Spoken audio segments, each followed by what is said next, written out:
Give us some of the drama that was going on through your mind as you're participating in that. That was a fun game to play. Probably one of the most fun games I've played in my career as a basketball player. It's been fun. Crazy game, up and down game. We had a lot of guys foul out. John wasn't here. I mean, Mari went down. Everybody, like, we were going through things. And so it was just I'm proud of the way we fought, even though we came up short. I love the way we fought because they had their whole team out the whole time, so it was great. We're climbing uphill for a good part, down by 13 a lot of the game. Coach really got into you guys in the fourth quarter when it was 116-110, talking about defense, and you guys responded. I know the fourth quarter was a long time ago, though, Trae, but what about that moment? I mean, I think he definitely told us a lot. We had to, dig deep into getting back into the game. We were, not playing our game with a lot of effort and energy, and they were getting wherever they wanted. And, the way we got back in the game was unbelievable. Getting stops, getting out in transition and running, that was fun. You had 18 fourth-quarter points, and they were all necessary. Does the basket look bigger at that point, or do you know you're in a rhythm and you have to keep going? That's something that I felt like I needed to do was be aggressive for my team, make plays. Wasn't making very many plays in the first half, and a little bit in the third, and I just needed to make more plays for my teammates. The drama of what happened, though, the end of regulation, end of the first overtime, and the ball's in your hand, and you're doing what you do. Can you can you help us understand how those moments feel? Yeah, it's a great feeling. For me, I've missed a lot, but I trust in my ability. I trust in the work I put in. And, I'm going to make a lot in my career, too. So, for me, that was just one of those moments where I wanted to make a play for my team and try to get a win. The last rookie to have a stat line of at least 40 points and 10 assists was a guy named LeBron back in 2004. So is it just your competitive juices that are continuing to add on as we're going on? For me,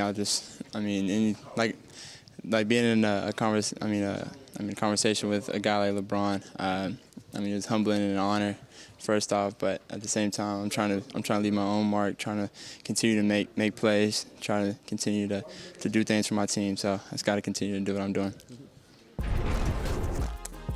Well, I'll tell you what, whether he tired late or not, this was an unbelievable night, and more importantly, it's been an unbelievable stretch. You look at the numbers and kind of where we were in this game, but it's been now a number of weeks where he has really been on one. Going right before the break, guys, we've seen a different player.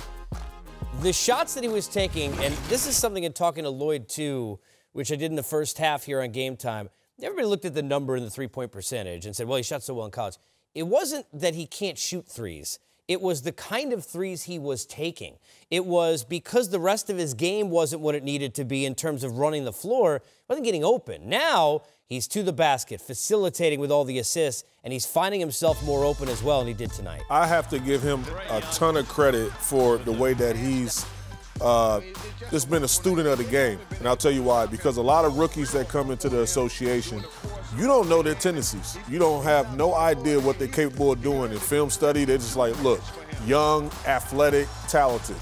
This kid was the face of college basketball last year, and he's the guy that everyone is saying, look, he's the next Steph Curry, a guy that can shoot from anywhere.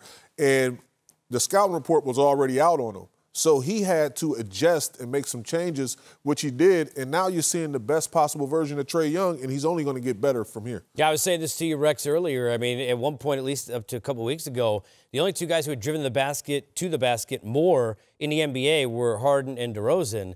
This guy's going to the basket, and it's creating for his teammates. How about the unselfish nature, even when he was on, to dish to Alex, Len, Bazemore, and others maybe you shouldn't trust all the time for open shots, showing a little bit of that unselfishness as a player. I think that's the thing. You got to give the Atlanta Hawks a lot of credit. They took a lot of heat for making the trade. Could have had Doncic. But Trae Young, I have to give it up to him specifically. I knew he could get to the rim. I knew that he could shoot it from 40 feet. I didn't know that he had any sort of mid-range game. He shoots it from sort of his chest. I didn't know that he was going to have any sort of floater game, and he does. He can get in there, and the one thing that he's really, really clever at, he's able to find guys at the last split second. Holds that ball a lot like Steve Nash did way back when. Doesn't get up high off the ground, but very efficient with the ball. I'm growing to be a big fan of Trae Young. He and John Collins and G. Hill was here the other night. We were looking at some of the numbers.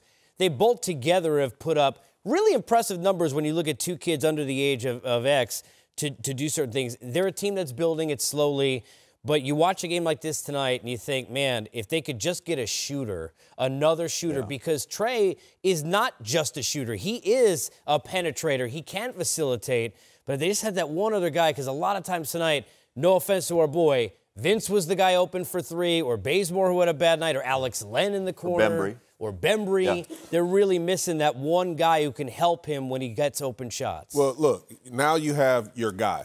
So you have to build around that. And you have to get other pieces that could play with that pace, that could complement him, and, someone that can continue to get him open and feature him like you want to feature him. So that's the challenging part of the next phase for them, with the draft process, free agency, and all those things. But I feel like they're trending in the right direction, because I don't think nobody had them competing at, the way they compete now. Even though 21 wins already this season. I didn't have them at 20. Yeah. So I think that they're playing excellent basketball, and they're only going to get better going forward. Well, courtesy of Second Spectrum, do a great job with the advanced metrics.